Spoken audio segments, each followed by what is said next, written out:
Ang kasunduan ng Diyos kay Noe. Ikasyam na kabanata. Binasbasan ng Diyos si Noe at ang mga anak niya at sinabi, magkaroon kayo ng mga anak para dumami at mangalat kayo sa buong mundo. Matatakot sa inyo ang lahat ng hayop, ang mga lumalakad, lumilipad, gumagapang at ang mga nakatira sa tubig. Kayo ang maghahari sa kanilang lahat. Makakakain na kayo ngayon ng mga hayop. Ibinibigay ko ito sa inyo bilang pagkain, kagaya ng mga ibinigay ko sa inyo ng mga pananim na makakain. Pero huwag ninyong kakainin ang hayop na nang mamatay ay hindi lumabas ang dugo, dahil ang dugo ay simbolo ng buhay. Sisingilin ko ang sinumang papatay sa inyo, kahit ang mga hayop. Sisingilin ko ang sinumang papatay sa kanyang kapwa. Ang sinumang pumatay sa kanyang kapwa ay papatayin din ng kanyang kapwa. Sapagkat ang tao ay ginawa ng Diyos na kawangis niya. Ngayon magkaroon kayo ng mga anak para dumami at mangalat sa buong mundo. Sinabi pa ng Diyos kay Noe at sa mga anak niya, ito ang kasunduan ko sa inyo at sa mga lahi ninyo at sa lahat ng nabubuhay sa mundo pati sa lahat ng hayop na naging kasama ninyo sa barko. Hindi ko na muling lilipulin ang lahat ng nabubuhay sa pamamagitan ng baha.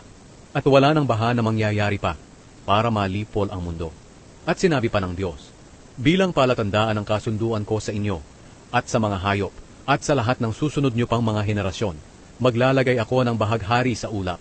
Sa tuwing gagawin kong maulap ang langit at lilitaw ang bahaghari, aalalahanin ko agad ang kasunduan ko sa inyo at sa lahat ng uri ng hayop na hindi ko na lilipuling muli sa pamamagitan ng baha ang lahat ng may buhay.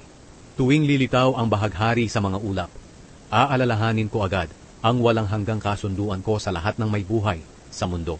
Kaya sinabi ng Diyos kay Noe, ang bahaghari ang siyang palatandaan ng kasunduan ko sa lahat ng nabubuhay sa mundo. Ang mga anak ni Noe. Ito ang mga anak ni Noe na kasama niya sa barko, sina Shem, Ham at Japhet. Si Ham ang ama ni Kanaan. Silang tatlo ang pinagmula ng lahat ng tao sa mundo. Si Noe ay isang magsasaka at siya ang unang nagtanim ng ubas. Isang araw, uminom siya ng alak na mula sa ubas at nalasing. Nakatulog siyang hubad sa loob ng kanyang tolda. Ngayon, si Ham na ama ni Kanaan ay pumasok sa tolda at nakita niyang hubad ang kanyang ama. Kaya lumabas siya at sinabi ito sa dalawang kapatid niya. Kumuha sina Shem at Japhet ng damit at inilagay sa balikat nila.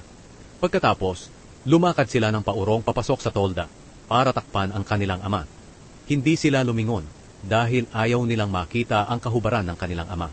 Nang mahimasmasan na si Noe sa pagkalasing niya at nalaman kung ano ang ginawa ng bunsong anak niya, sinabi niya, sumpain ka, Kanaan, maghihirap ka at magiging alipin ng iyong mga kapatid. At sinabi rin niya, purihin ang Panginoon, ang Diyos ni Shem.